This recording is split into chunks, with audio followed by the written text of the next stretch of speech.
Hello, everybody, and welcome to another edition of the Mormon Atheist. So today we are going to be talking about uh, a couple of different authors, and William Morgan and Joseph Smith, and how they culminate together, and the similarities between the two, because the similarities of these guys are so strikingly similar, right?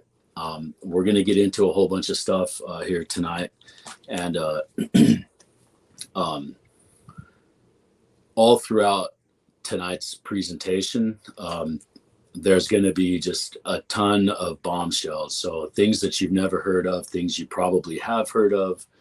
I promise you, there's some stuff that you definitely have never heard of before. So nobody brings you this stuff except for the Mormon Atheist, right? This you can, there are other YouTube channels that talk about William Morgan, that talk about Joseph Smith, but nobody combines them. And I think personally, the reason for that is that the two different factions here, right? You have the LDS faction, and then you have the occult faction. So these two people are never going to look at each other, right? And so this is kind of a well-known Masonic trick, right? They hide this stuff in plain sight, you know what I'm saying? And so this is in plain sight. So once you start reading these books that I'm going to talk about tonight, and if you look at it, if you read these books with an LDS mind, that is the key, right?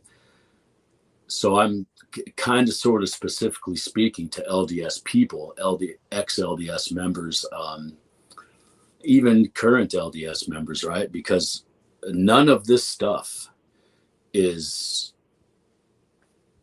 new information. This stuff has been out here for 200 years. People have been talking about this. So you can go online, you can look up William Morgan, you can look up Freemasonry, you can look up LDS, all of that stuff. And everything that I talk about it's all out there. So you can look up all of this stuff, right? So with that being said, I did have kind of a trouble getting this presentation together, because once you start looking at outside sources, congregation, by the way, I would like to thank everybody. My manners are gone. I've been thinking about this presentation all day long, and so thank you everybody for coming, joining the show. Like and subscribe if you haven't already. Apostates, I know that you are already subscribed. One thing I did want to mention before we get going is I get a crazy amount of emails from people saying that they cannot subscribe to my channel, but they love what I'm bringing, right? And I understand that, because in the world of the LDS, we have this thing called the SCMC, they're also called the social media listening team. So a lot of people, if you're an LDS member, there's repercussions, right? These folks troll these channels and look for known members or whatever in their ward, or however it is they do this stuff. And you might lose your calling, you might lose your temple recommends, so there is actually repercussions. So the Mormon Atheist is a shocking name, and so they don't, naturally they're not going to subscribe. They're going to listen, but they're not going to subscribe. So, and they just can't, because their parents, their wife, their husband, their grandma, whatever, whoever is monitoring their personal lives as well. These are the kinds of emails I get. Okay, my wife, my grandma, my son, these sorts of things, right? My mom, my dad. Okay, so the solution would be just to watch the video. Just watch the videos. Like them if you can, because you don't have to be a subscriber to watch them or like them. So, and maybe throw a comment in or something, just something to help out the algorithms to keep going if you can't subscribe, you know what I'm saying? So, because it does take a lot of work to bring these videos. There's an incredible amount of research I do on this stuff. But I just think it's interesting stuff anyways. So it's all good. But all right, anyways, let's get back to the topic. So here we go with the topic. So William Morgan, who was William Morgan? Okay, these stories are so crazy similar that it's insane, right? And William Morgan and Joseph Smith, right? Those are the stories I'm talking about. 1826 is when all of this takes place. This is when Mormonism basically takes off, and this is also when William Morgan disappears. So both of these guys are Scottish Rite Masons. Okay, they are in the Ontario Lodge number 23 of Canandaigua. That is the name of the lodge that both of them belong to, right? Also, Hiram Smith, Joseph Smith Jr., and a whole bunch of other people that we're going to get into are also members of that lodge. And these names, every single LDS person on the planet should know at least half of these names. So, and these are all LDS people that have something to do with William Morgan. Okay. So, okay. Also, Lucinda Pendleton, right? Who is Lucinda Pendleton? Lucinda Pendleton is William Morgan's wife when he died. Okay. So William Morgan, died, and then his wife, she has the papers, 116 pages, William Morgan's book, right? It's called Illustrations of Masonry, and his book came out in 1826, right? And there is a crazy amount of information that you can go and look up that talks about his book, right? I'm going to get into 2 books tonight that talk about William Morgan's book. So this is also 1826 is when the cover-up begins, right? This whole thing is just smoke and mirrors, cover-up, right? There's 116 pages. William Morgan's book was 116 pages, and it was lost. And Elder David Brainerd had to go, he wrote another book called Light on Masonry. Okay. William Morgan's book is called Illustrations on Masonry. Elder David Brainerd's book is called Light on Masonry. Okay. Brainerd's book came out in 1827, I believe. It's 27 or 28. And so is what Elder David Brainerd did was Elder David Brainerd took William Morgan's book, and this is in the preface of Elder David Brainerd's book. He says, I quote, "I took William Morgan's book, copied it word for word, and added to it where he left off in the prevalent places where they belong." So Elder David Brainerd's book is like twice as long. Well, it's 3 times as long as William Morgan's book, right? Here's the difference, though. Okay, William Morgan's book more or less is just the signs and the handshakes. Okay, David Brainerd goes even further.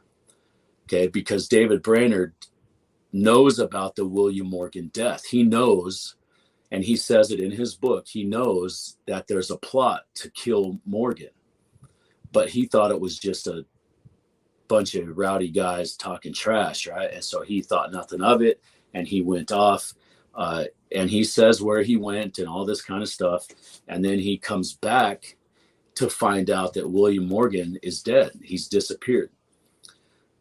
So Elder David Brainerd has this moral dilemma, and he says it in the book. He's like, how can I knowingly, he says, I knew that this man was in danger, and I did not warn him because I didn't think anything of it. But since he's gone, it's my patriotic duty, he says, to fulfill Morgan's,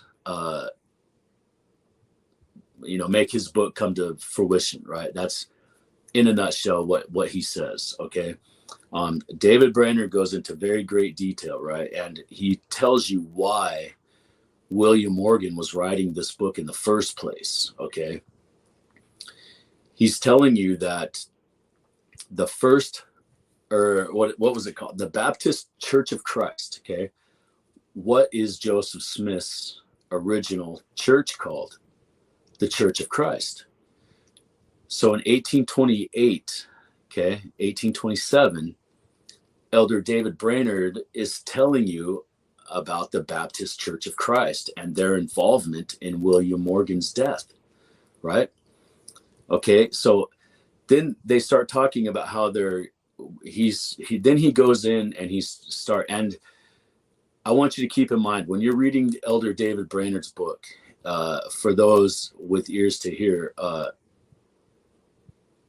he speaks all throughout the book. He gives these little pieces of information. So even though you're listening to the book and he's talking about the rights and the handshakes and the questions, and he goes through and he says question, and then he reads the question and answer, and then he reads the answer, question, answer, question, and that there's you're talking about Freemasonry and the different degrees, right? And he's explaining all of this stuff to you, right? And so, but all throughout that, he gives these little tidbit pieces of information. And when you're listening with an LDS ear, that is the key here. I cannot express that enough. That's the key here. If you're listening with an LDS ear, you will hear all kinds of stuff. Now, full disclosure, I have never been into the temple. I've never been married into the temple, so I don't know what that experience is like. But there are things that I've grown up in the church, born and raised my whole life, right? Is, my entire essence is the church, right? And so all of this stuff, right? Like I know these stories. I know, I know just from my family telling me their stories, and 40 whatever years of this, right?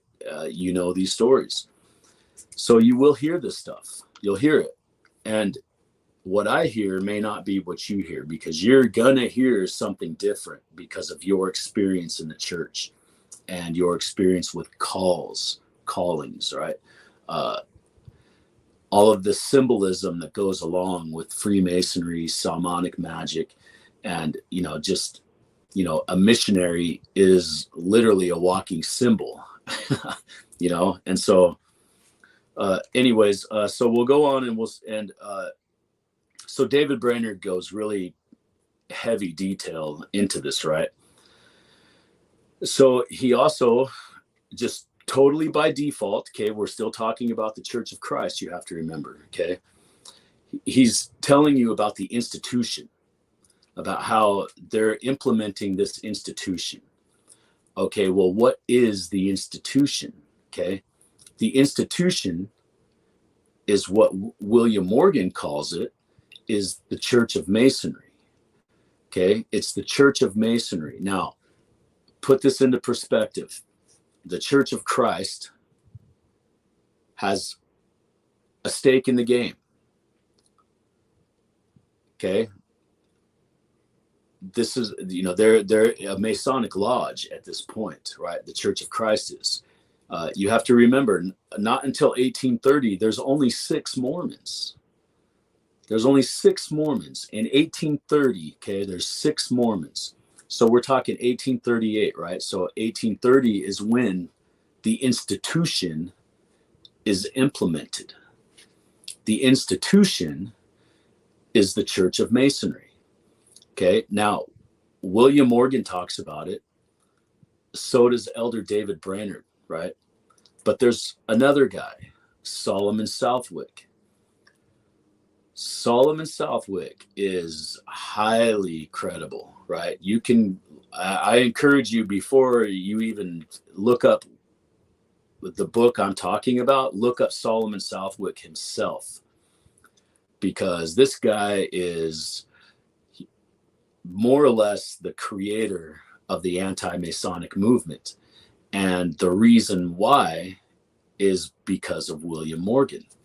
He had such a distaste for what the Masons did to him. And none of these guys are shy.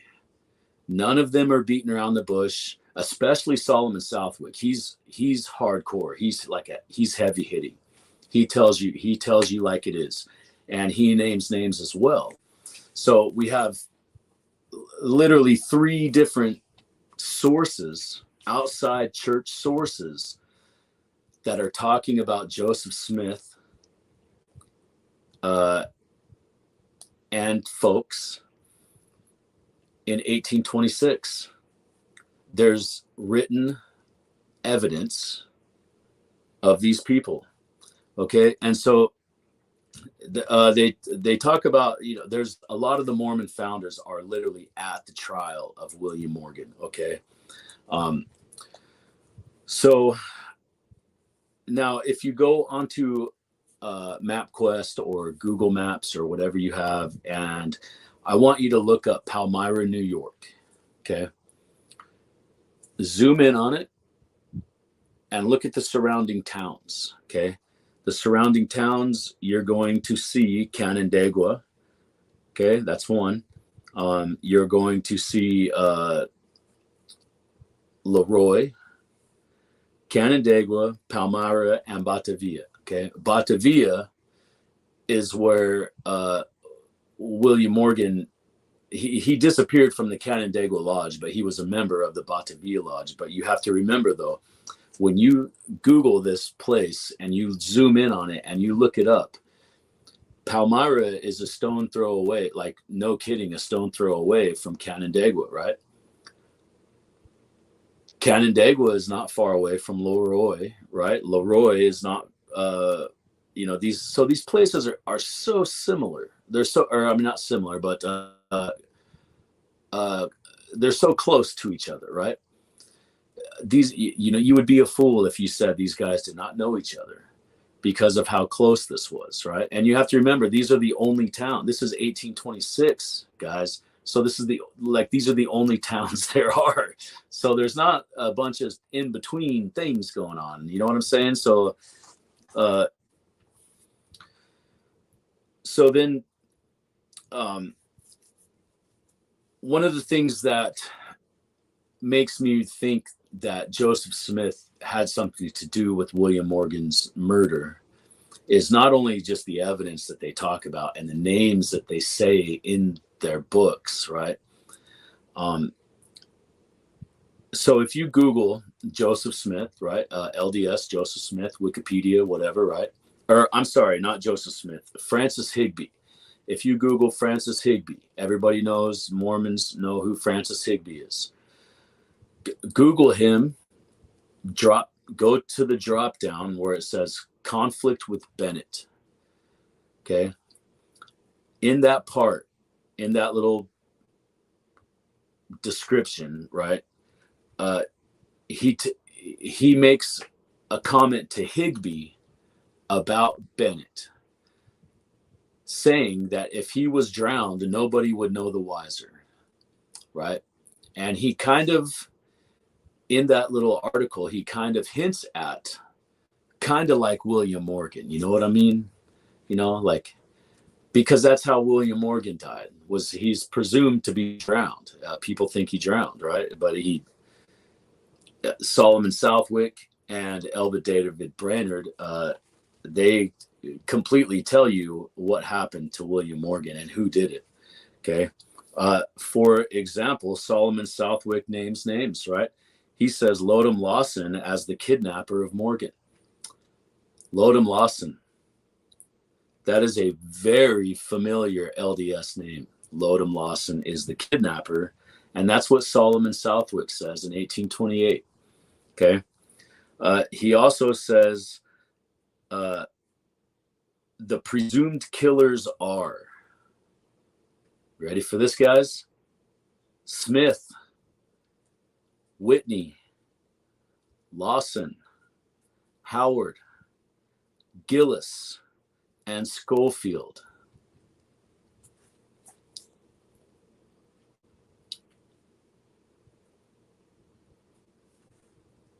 You guys, this is in 1828. Okay, these people are furious that William Morgan died for his freedom to write a book. That's what Solemn and Southwick repeats over and over and over again. Because you have to think of the politics at the time, right? This is the America just became a country, okay, 1776, right? They're still making amendments to the Constitution, okay? Civil rights has not happened, or the Civil War has not happened yet, okay? Women don't have rights yet. There's a lot of stuff, right? And one of the things that they hold on to is freedom of the press. Solomon Southwick is a huge newspaper guy. He's a massive author. He's written tons and tons of books. He owned 3 or 4 different printing presses. He was the editor of like 7 different magazines. This guy is incredibly like fluent, and they're pissed. They're all mad because the Masons killed William Morgan because he was divulging the secrets of the Church of Masonry, which were being pushed by the Church of Christ. Do you understand that? And when you read these books, you will clearly see that. Clearly, they literally spell it out for you. The Church of Christ is the reason for the Church of Masonry. And the reason why is because women and children cannot be Masons. Women and children cannot be Masons. So they needed a place to go worship.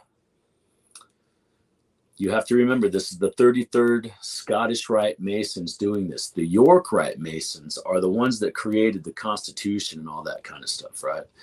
So I think it was 1774 or something like that. The Kilwinning Abbey in Scotland was the last known place for the Holy Grail, which was the 33rd Scottish Rites. Well, where did they go? They didn't just disappear, right? Where'd they go, right? They came to America. That's where they went, and they created a Church of Masonry. And what is the whole point of the Church of Masonry? They're mad because they didn't get to make the Constitution. The York Rites did. So they have this conflict. And what do they call the Church of Masonry? They call it the Church of America. The Church of America.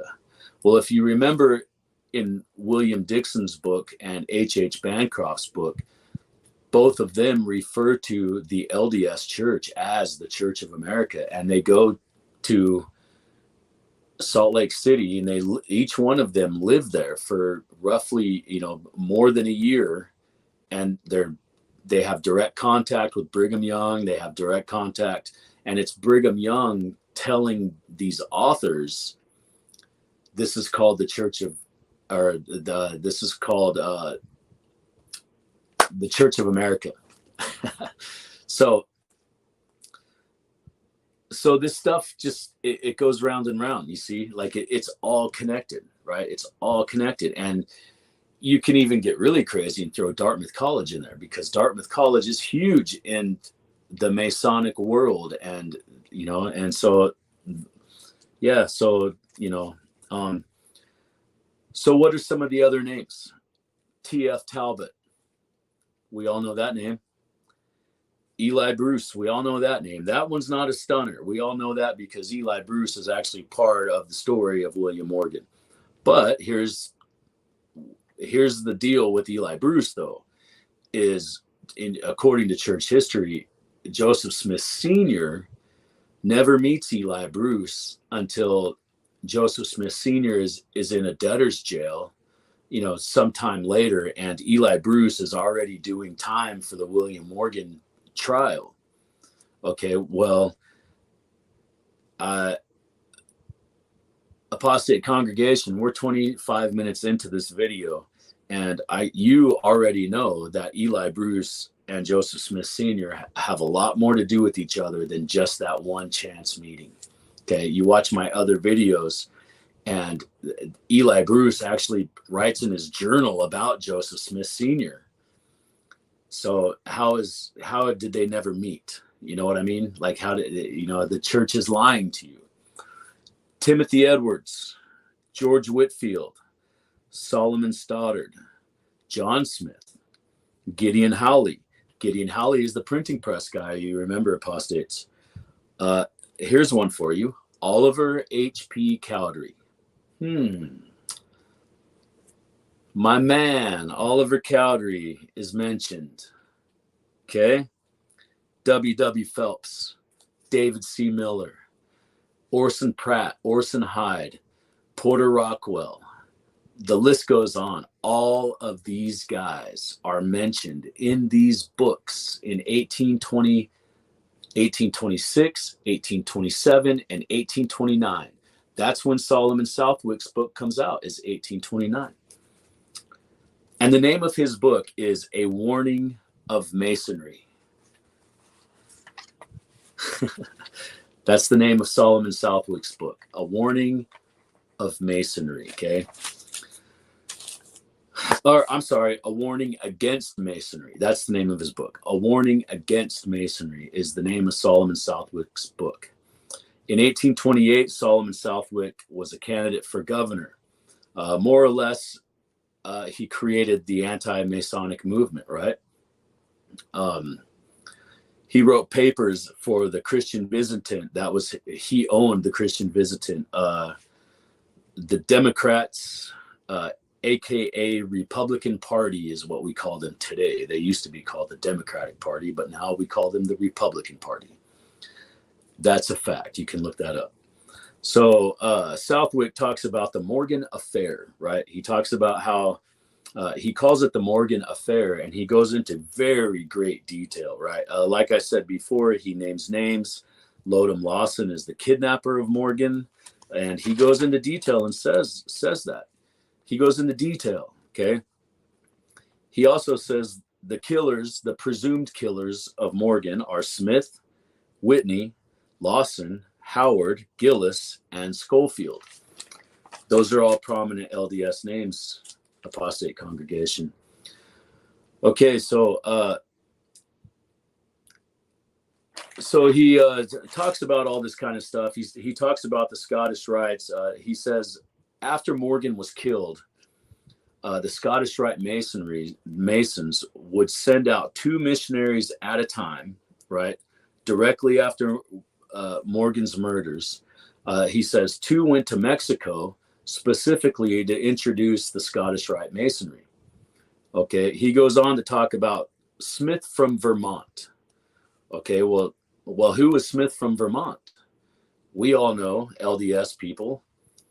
See, this is where you have to look at this with an LDS ear, because if you're if you're not an LDS person and you read these books, you'll go over these names, and these names literally mean nothing to you. You won't even know, you'll never have a second thought.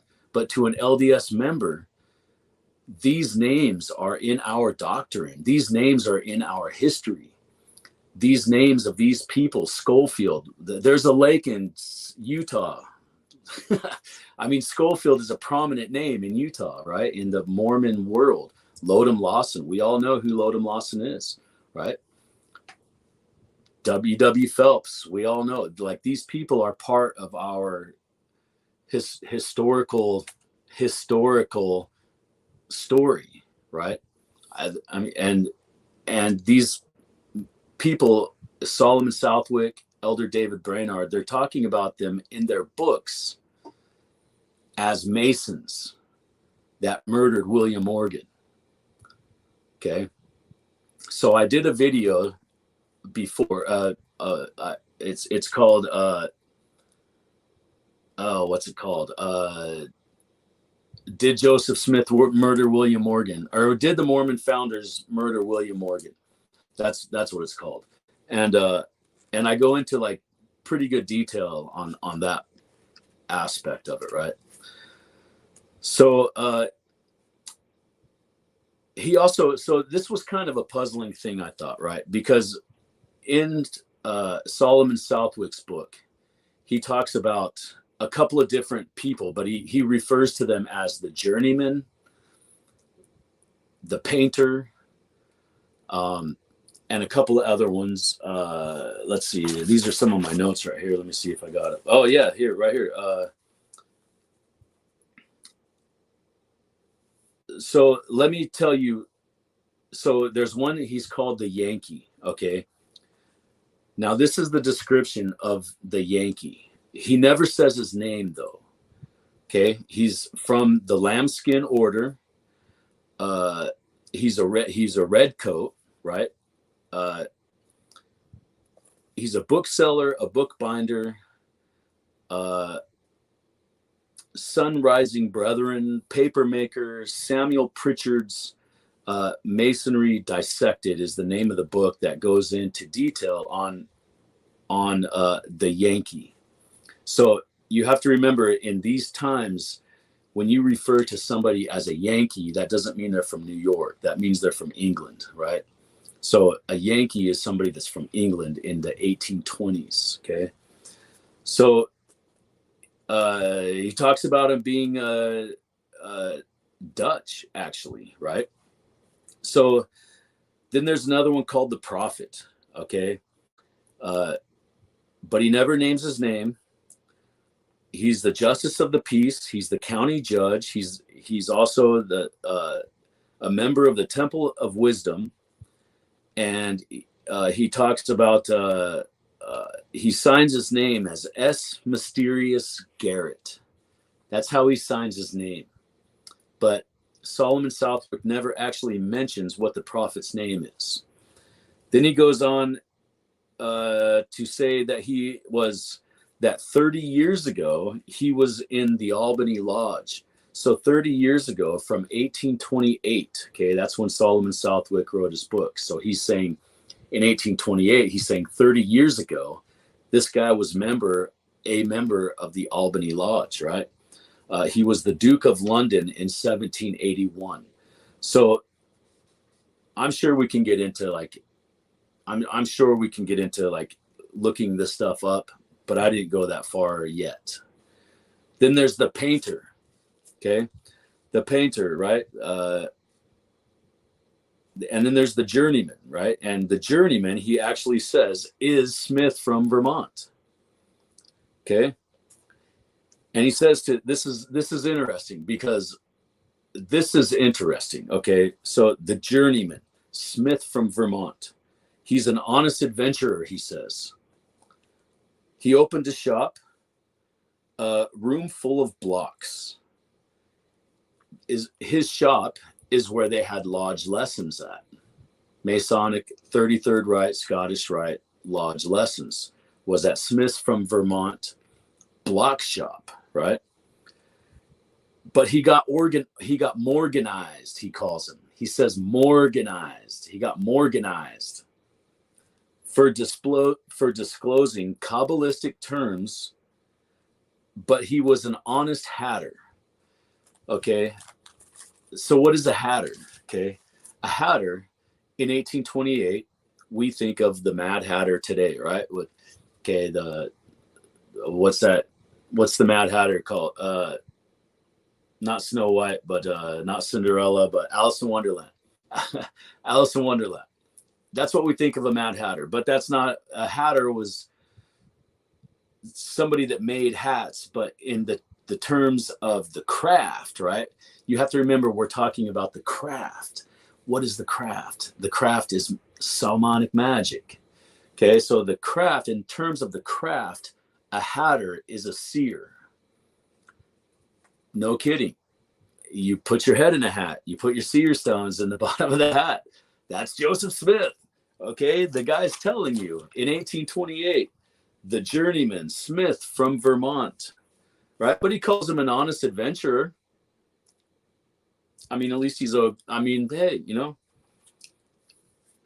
And then he got Morganized, okay, for releasing Kabbalistic. So that's another topic for another story, but the Judaism that is in Mormonism is profound. So, yeah. There's another podcaster out there that I like to watch. I'm not going to name his name, but if he ever sees this, he will know exactly who he is, because he is the sole authority. I'm sorry, but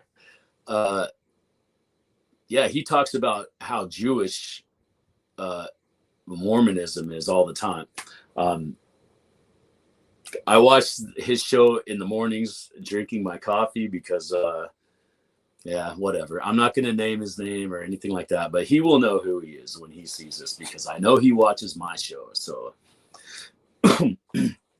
anyways, back to this. So he says Smith was Morganized, right, for disclosing Kabbalistic terms, calls, and he calls him an honest hatter, a head in the hat.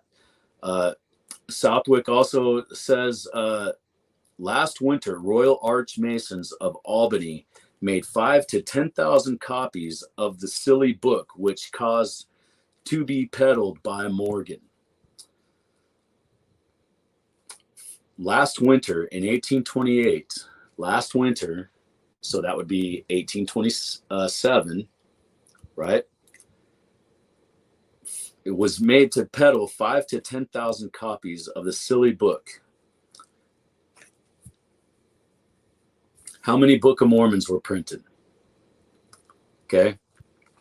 So when he goes in and describes this section right here, you cannot help but think he is literally talking about the Book of Mormon. He's no shit literally talking about the Book of Mormon, people. And this is in 1828. The Book of Mormon was not supposed to be written until 1830. So how does this work, right? But here's the caveat to this, though. This story, something happened. Something happened that caused all of this for the Masons to cover this up, for the Mormons to cover this up. It's something happened, right? So I want to know what happened. I want to know that. I don't believe, because when you read H.H. Bancroft in 1889, there is no Book of Mormon. He talks about the Book of Mormon, but he tells you nobody ever produces any Book of Mormon. It doesn't matter who I ask, where I go, anywhere he goes, they give him a King James version of the Bible, and they tell him this is the only book we believe in. They talk about the Book of Commandments, they talk about a Book of Mormon, but nobody ever produces it. There is no Book of Mormon. In 1867, William Dixon has a similar account, right? There's no Book of Mormon. The Book of Mormon that we know today, right? I do have another edition of a Book of Mormon. Hang on 2 seconds. I got to get this. Let me stand up for 2 seconds.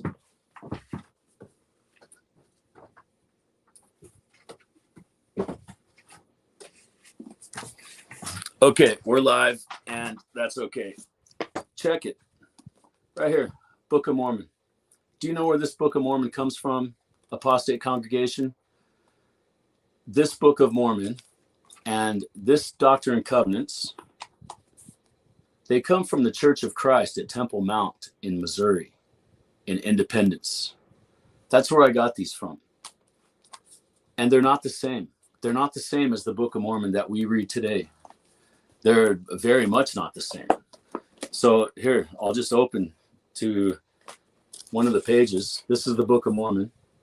Okay, you can see the little footnotes. This book, they told me, has never been changed or altered except for punctuation. No words have been removed. the spelling is still the same. When he says shrew, he actually spells it the way it sounds. Same thing with this book. Okay, so these stories are not what we're told.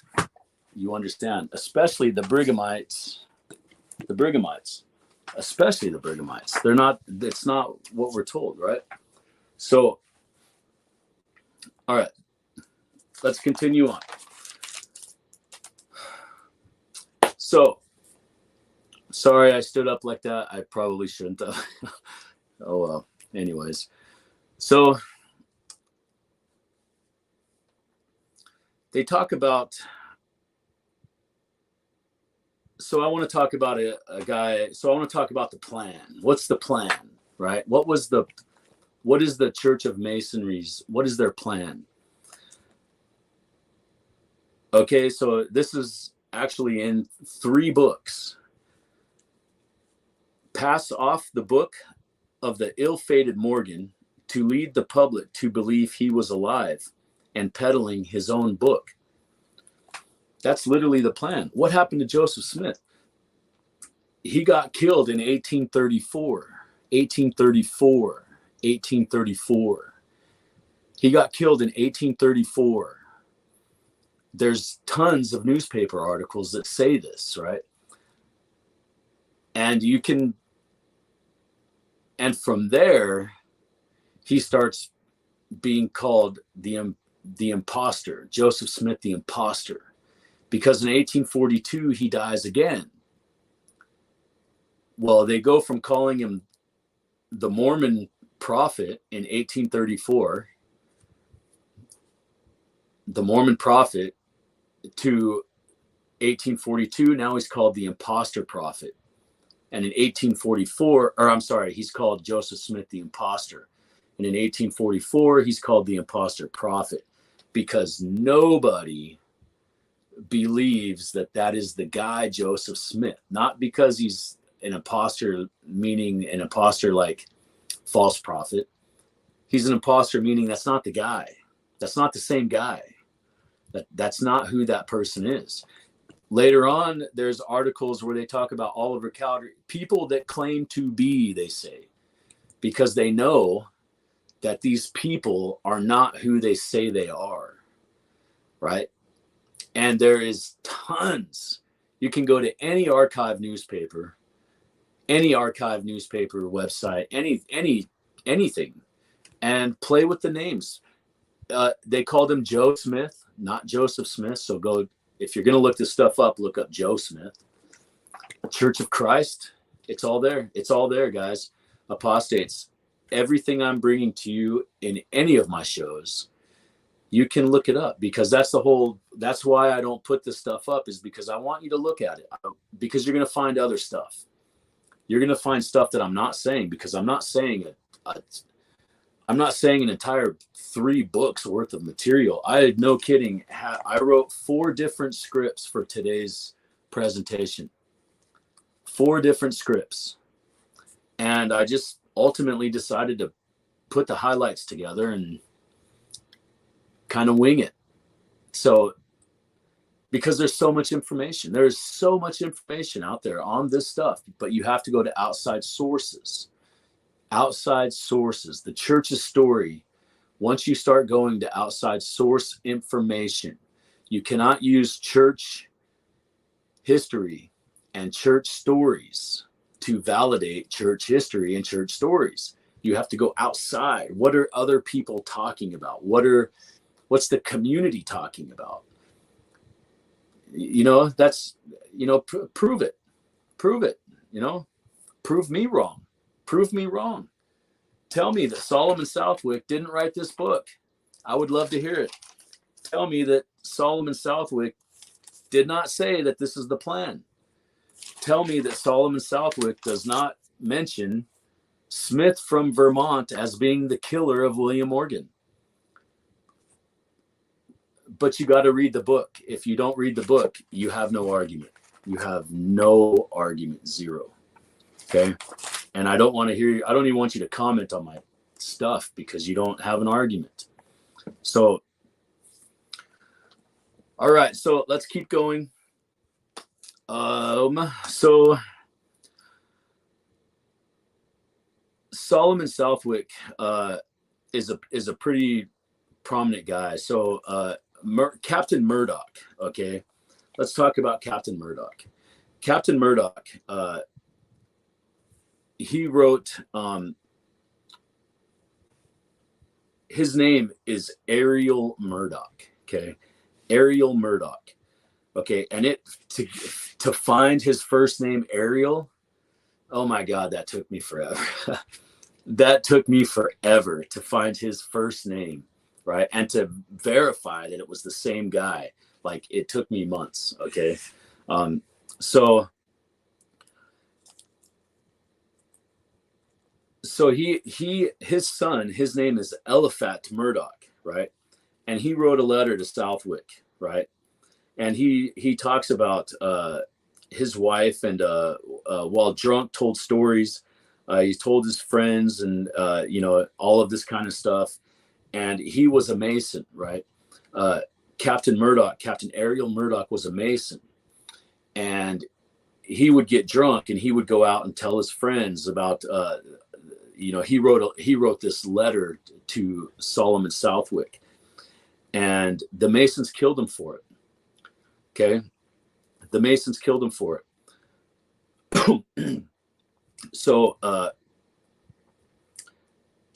want you to look up. There's another book. It's called Jachin and Boaz, right? Jachin and Boaz are the names of the pillars of the Masonic lodges, right? The two pillars in front of the altar. Jachin and Boaz. So a guy named Saith, Saith. He wrote a book, right? And he also got killed for writing this book about divulging Masonic secrets, right? And so he died in 1827 is when he died, right? Or I'm sorry, this is when the Masons wrote about it in 1827. And the National Observer was Solomon Southwick's newspaper, the National Observer, right? So this story, right? This martyr story, right, of these people releasing these books and being killed for it. This motif, right, is so prevalent in Masonry, right, especially early day Masonry, and then when they come to America, it becomes like the whole freedom of religion, the whole freedom of and then the anti-Mason movement kicks in. And just things start going nuts for the Masons, and they got to get out of Dodge. So where do they go? Where do they go? So he goes on, and he continues to name names. John Adams. He talks about Thomas Jefferson's speech. John Adams and Thomas Jefferson, they have a simultaneous death. So here's some trial. So in the actual trial, right, he talks about John Whitney and Barrage Smith. Barrage, Borage, Barrage Smith. Okay, they would not testify. They would what's the word? Emanate themselves. They fled, right? So John Whitney, right, is related to David Whitney, right? There's no Whitmer. There's Whitneys. Okay. All right. So let's keep going here. We got. So like I said, these are no kidding 4 different scripts that I wrote, and I just kind of combine them together and talk about this stuff, right? So this is an interesting quote from George Washington. Okay, I want to read this quote. It says, "Beware of secret associations." This is a direct quote from George Washington. Beware of secret associations under whatever plausible character, because they are to be liable to become intercourse of time and things, hope and ensigns, by which cunning ambitions and unpredictable men will be able to subvert the power of the people and usurp to themselves the reins of government. That's George Washington's farewell address. Okay. That's a quote out of his farewell address. That is powerful, because this stuff is happening in the days of George Washington, right? Like, this stuff is going on, and he's telling you. And one of the cool things I find about these books is they're adamant warnings. They're warning everybody, hey, beware. This is coming to a town near you, and you can't stop it. You better get it now while you can, because the Church of Masonry is coming, and it is being facilitated by the Church of Christ. Okay. That is what these books are about. That's what William Morgan died for. He was telling you about the Church of Masonry, which is today the LDS Church. And I say that because of the Church of Christ. Everybody knows that Joseph Smith's first church, the OG Mormon church, is called the Church of Christ. Everybody knows that. That's not a secret. So the Baptist Church of Christ facilitated the Masonic creation of the Church of Masonry. The plans, the designs, everything was compiled in Smith's block store. He tells you in the books, 3 different books tell you that. And that's just the 3 books that I'm talking about. There's still more. There's still more. H.H. Bancroft, William Dixon, Fraser Magazine, like, the list goes on, guys. All of these things that people tell you, the church has told you, are anti-LDS. None of this stuff is anti-LDS. They're anti the hoax.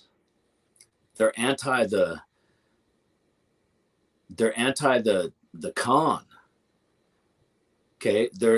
You know what? If you want to have a Church of Masonry, whatever, man. You can. Why wouldn't we have a Church of Masonry? Why don't you just call it a Church of Masonry instead of the LDS Church, and have all this bullshit smoke and mirror stuff? Joseph Smith, and Joseph Smith is not a real person. I've done videos on the 3 different characters of Joseph Smith. There's 3 different characters, and I can back that up by evidence. Go to the archives. Go to the old books of the day that are talking about this stuff. None of them believe the Joseph Smith story. None of them believe that Joseph Smith is even a real person, because nobody can describe Joseph Smith. Nobody.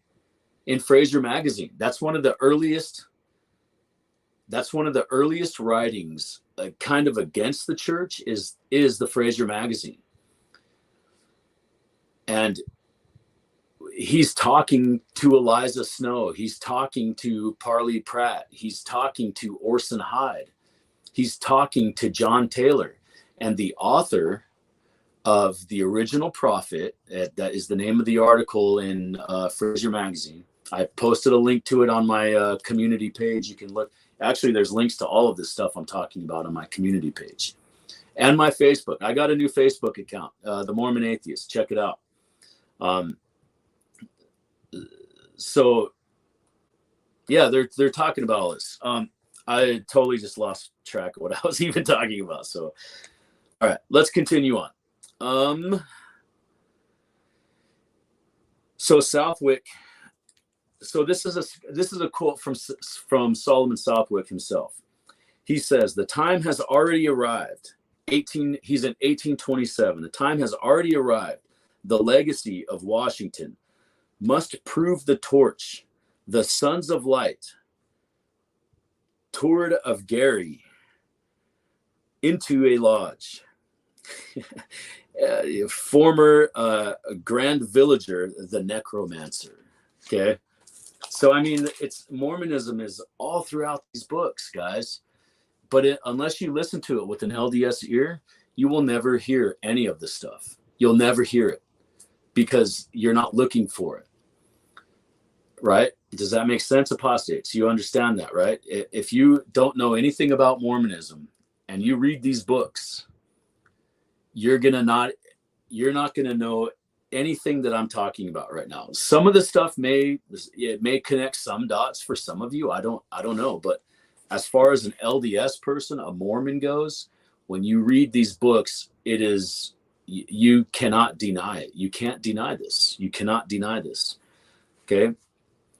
So he goes on and he talks about the killing or the meeting to kill Morgan, right? This is a conversation at the Covington Lodge about Morgan, the Lodge of Perfection. Okay, so this is at the Covington Lodge. Baptist minister in high standard, a Royal Arch Mason, had two meetings had already taken place. Another on that day, 5 weeks before the murder. Okay, this was 5 weeks before Morgan was murdered. Solomon's David. This is actually David Bernard. David Bernard and Southwick both talk about this, but in different ways. 5 weeks before the murder of Morgan, in Elder David Bernard's book, he was actually there and he knew it, and that's why he wrote his book. Is because of this meeting. This particular meeting is the reason why David Bernard wrote his book. So 5 weeks before the murders, when these two meetings took place, right? Bernard comes back on the 16th of September. The 16th of September. Morgan disappeared on September 11th, 1826, right? Shout out to you, September 11th podcaster I'm not naming. Was dead, right? So September 16th, when Elder David Bernard comes back, Morgan is dead. He finds out Morgan is dead. Elder Stern, so a book you can read on this, another book that I'm not even talking about, is called Elder Stern on Masonry of Peculiar Interest. Okay. There was great outrage at the meeting. A meeting was called to service. Prosecution starts immediately. October 1826, Elder David Bernard denounces Masonry. It was such a profound thing for Elder David Bernard that he completely denounced Masonry, and then he wrote his book, Light on Masonry, which takes William Morgan's book and puts it word for word and adds to it what Morgan left off in the appropriate places where it belongs, he says. So, okay, guys, we're about almost an hour into this. That's kind of really all I got. Like I have a ton more, but it just is. It's almost just kind of repeating it myself. Again, the Killers of Morgan, it's mentioned several times. It's not just a one-off. It's mentioned several times. The Killers of Morgan are Smith, Whitney, Lawson, Howard, Gillis, and Schofield. And all of them are Scottish Rite Masons. All of them. And so, you know, you have a really hard time denying this when it comes down to these names, right? I mean, you have Oliver Cowdery, you have W.W. Phelps, you have William Williams, you have all of the Pratts, R.L. Anstine, you have, the entire Stoddard family, right? Reverend Solomon Stoddard. You got John Smith, you have Charles Chauncey, Joseph Bellamy, John Sargent, Joseph DeWitt, Jonathan Edwards Jr., Gideon Howley, right? Orson Pratt, David C. Miller, John Taylor. These are all names. These are all very prominent names in Mormon in the Mormon world, right? John Taylor is more or less the founder of the Mormon Church. You take away Joseph Smith, and John Taylor's like Brigham Young's right-hand man, right? Orson Pratt and Orson Hyde are all there. They're all there. They're all there, guys. So I would just like to say in conclusion here that when you're taking into consideration, think of today's world, right? In today's world, right? Something happens. Somebody calls the police on you, or somebody accuses you of something, right? All you have to do is be at the right place at the wrong time and have all this circumstantial evidence, and you're going to go to prison, right? Well, when you read these books, all three of these books, where they actually name Smith from Vermont as the killer, the killer of William Morgan, you have to wonder, in LDS history, we know Joseph Smith as Smith from Vermont. So, you know, you have to wonder. You have to wonder. So who is William Morgan, and why is he important to Mormonism? Because the Mormons murdered William Morgan. That's why. The Danites, right? They weren't called the Danites then, but the Danites, right? The SCMC are the Danites today, right? So, you know, this is nothing new, right? This is, these stories are all throughout time. They're all throughout history. You can look up all the stuff that I'm talking about. You can look up all those articles. You can look up William Morgan, Elder David Brainerd, Solemn and Southwick. Look this stuff up and read it for yourself. Okay, I challenge you, right, to literally prove me wrong, right? Prove me wrong. Okay. Adam, I'm not going to name names. That's all I'm saying to you. Okay. So just prove me wrong, man. That's all I got to say to you. I will say, Adam, that I do not believe he is the ultimate authority. And I do not believe that he speaks ancient Hebrew either, right? I think his channel is satirical. I hope it's satirical, because that's the way I take it. But he does have some good information. He needs to go a little deeper sometimes, I think. But I watch I've seen almost every one of his episodes. Every one of them. I watch them every day. Every morning he puts one out. I watch it in the mornings while I drink my coffee every day for the last probably 4 months, maybe. So yeah. But I'm not going to name your name, my man. So that's not what my channel's about. I watch your channel, but I don't agree with a lot of stuff you say. So because the reason I don't agree with it is because I can't tell if you're being satirical or not, right? I hope you don't really believe. I hope you really don't believe that you are the ultimate most authority on Egyptians. So yeah, there's that. Anyways, yeah, read this stuff. Prove me wrong. If you guys find something in these books that contradict what I'm saying, in any of the books, in anything that I talk about in any of my videos, if any of that stuff if you find something else that contradicts what I'm telling you, send it to me. I'm so open. If I'm wrong, I'm wrong. That just cut and dry, right? But I don't think I'm wrong, because I have several sources of this. A little interesting side note is I was watching this thing on the Kirkland Temple today, right? So Oliver Cowdery's middle initials are HP, right? Oliver HP Cowdery. So I was watching on the Kirkland Temple, and I was thinking to myself, hey, check out the Yakin and Boaz pillars up there, right? They have HPC on them, right? And I was just kind of curious in my own mind. I wonder if that means Oliver HPC Cowdery, right? So you never know. But yeah, Solomonic magic is all throughout Mormonism, right? The craft. What's the craft in Masonry, right?